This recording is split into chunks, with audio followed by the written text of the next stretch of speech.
सभी को नमस्कार, जय श्री राधे। हमारे इस यूट्यूब चैनल पंडित देसाई ब्रजवासी चैनल में आप सभी का स्वागत है। तो दोस्तों, आज हम आपको बता रहे हैं श्रावण मास के महात्म की कथा का 19वां अध्याय। तो दोस्तों, इससे पहले जिसने भी हमारे इस यूट्यूब चैनल पंडित देसाई ब्रजवासी चैनल को सब्सक्राइब नहीं किया है वह सब्सक्राइब करें और बेल आइकन दबाना ना भूलें। लाइक और शेयर अवश्य करें। सभी को हर हर महादेव, जय श्री कृष्णा। बोलो शंकर भगवान की जय। ईश्वर बोले, हे मामने, अब मैं श्रावण मास के में दोनों पक्षों की एकादशी तिथि में जो किया जाता है उसे कहता हूँ, सुनिए। उसे आप सुनिए। हे बस रहस्यमय अति श्रेष्ठ महान पुण्य प्रदान करने वाले तथा महापातकों का नाश करने वाले इस व्रत को मैंने किसी से नहीं कहा है। यह एकादशी व्रत श्रावण मास से मनुष्यों को वांछित फल प्रदान करने वाला है, पापों का नाश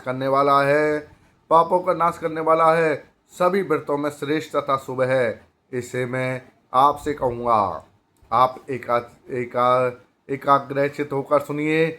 10वीं तिथि में प्रातः काल स्नान करके शुद्ध होकर संध्या आदि कर ले और वेद वेदाता पुराणज्ञ और जितेंद्रिय विप्रों से आज्ञा लेकर 16 उपचारों से देवादिदेव भगवान का विधिवत पूजन करके इस प्रकार प्रार्थना करें। हे पुण्यकाक्ष, मैं एकादशी को निराहार रहकर दूसरे दिन भोजन करूंगा। हे अच्युत, आप मेरे शरणदाता होइए। हे वत्स, गुरु देवता तथा अग्नि में सानिध्य में नियम धारण करें और उस दिन काम क्रोध रहित होकर भूमि पर शयन करें। उसके बाद प्रातः काल होने पर भगवान केशव में मन को लगाएं। भगवान विष्णु में केशव में मन को लगाएं। भूख लगने पर या प्रसन्न गिरना, ठोकर आदि लगना के समय श्रीधर या इस शब्द का उच्चारण करें। हे वत्स, यह व्रत मोक्ष प्रदान करने वाला है। अतः 3 दिनों तक पाखंडी आदि लोगों के साथ बातचीत, उन्हें देखना अथवा उनकी बातें सुनना, इन सब का त्याग कर देना चाहिए। तदनंतर क्रोध रहित होकर क्रोध का भी त्याग करना चाहिए और पंचामृत लेकर मध्याह्न के समय नदी आदि के निर्मल जल में स्नान करना चाहिए।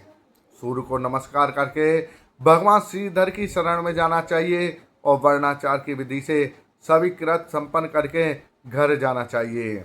वहाँ पुष्प, धूप तथा अनेक प्रकार के नैवेद्य से श्रद्धा पूर्वक भगवान श्रीधर की पूजा करनी चाहिए।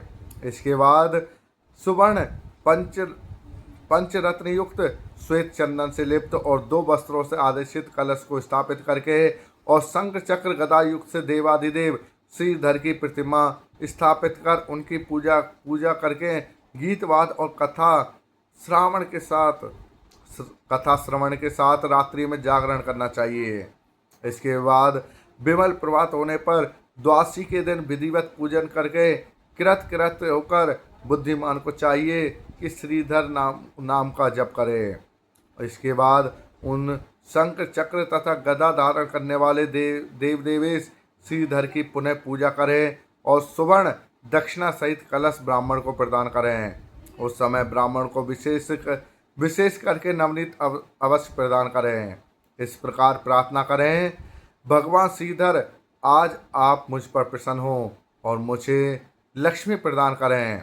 हे मुनि श्रेष्ठ, इस प्रकार उच्चारण करके जगत गुरु श्रीधर से प्रार्थना करके श्रेष्ठ ब्राह्मण को भोजन कराकर अपने सामर्थ्य अनुसार दक्षिणा देनी चाहिए। उसके बाद सेवकों आदि को भोजन कराना चाहिए। भोजन कराकर गायों को घास खिलानी चाहिए। इसके बाद मित्रों तथा बंधु बांधवों से समय स्वयं भोजन करना चाहिए। हे सनत कुमार, मैंने आपको यह श्रावण मास की शुक्ल पक्षी एकादशी व्रत विधि बतला दी। इस प्रकार कृष्ण पक्ष की एकादशी में भी करना चाहिए। इसी प्रकार से करना चाहिए। दोनों व्रतों में अनुष्ठान समान है, केवल देवताओं के नाम भेद हैं। जनार्दन, मुझ पर प्रसन्न हो, यह वाक्य बोलना चाहिए। शुक्ल पक्ष एकादशी में देवता श्रीधर हैं और कृष्ण एकादशी के देवता जनार्दन हैं। हे सनत कुमार, यह मैंने आपसे दोनों एकादशियों के व्रत का वर्णन कर दिया। इस एकादशी के व्रत के समान पुण्य व्रत ना तो कभी हुआ ना होगा। आपको यह व्रत गुप्त रखना चाहिए और दुष्ट हृदय वाले को प्रदान नहीं करना चाहिए। ईश्वर बोले, हे सनत कुमार, अब मैं द्वादशी तिथि में होने वाले श्रीधर के पवित्रारोपण व्रत का वर्णन करूंगा। पिछले अध्याय में देवी की कही गई पवित्रारोपण विधि के समान इसका पवित्रारोपण है। इसमें जो विशेष बात है उसे मैं बताऊंगा।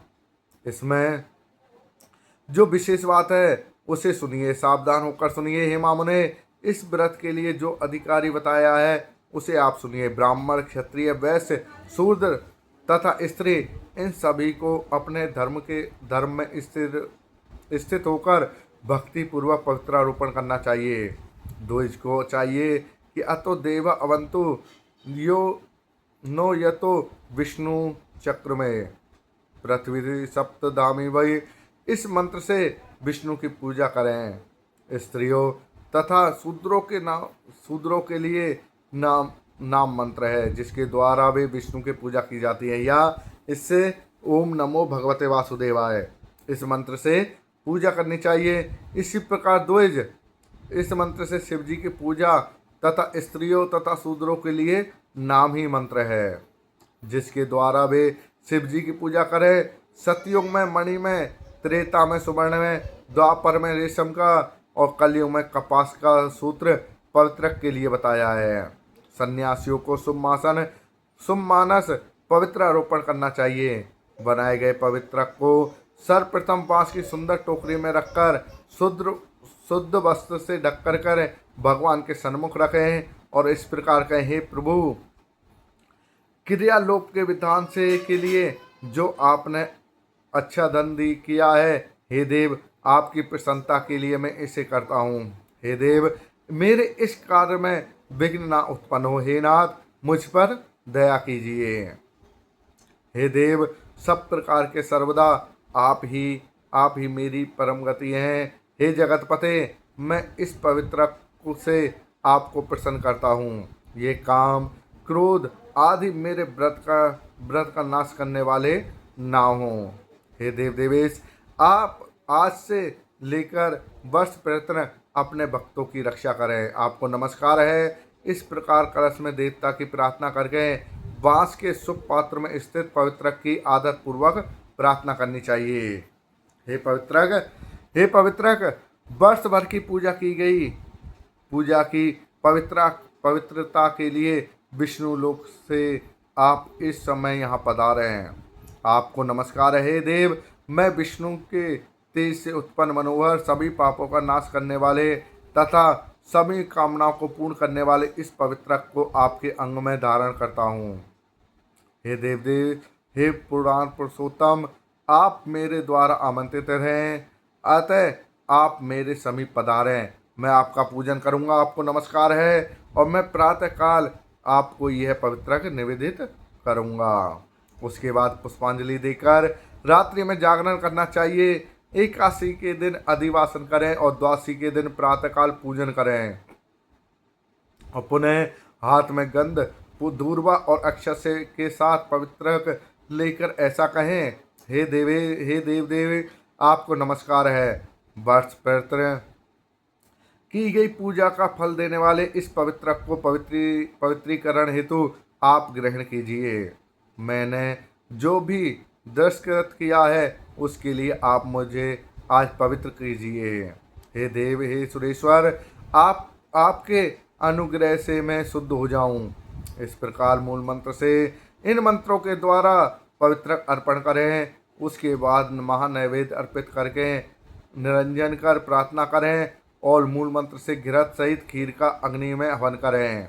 इसके बाद इसी मंत्र से पवित्रक का विसर्जन करके इस प्रकार कहें, हे पवित्रक, वर्ष भर की गई मेरी शुभ पूजा को पूर्ण करके अब आप विसर्जित होकर विष्णु लोक को प्रस्थान करें। इसके बाद पवित्रक को उतारकर ब्राह्मण को प्रदान कर दें अथवा जल में विसर्जित कर दें। हे वत्स, मैंने आपसे श्री हरि के इस पवित्रारोपण का वर्णन कर दिया।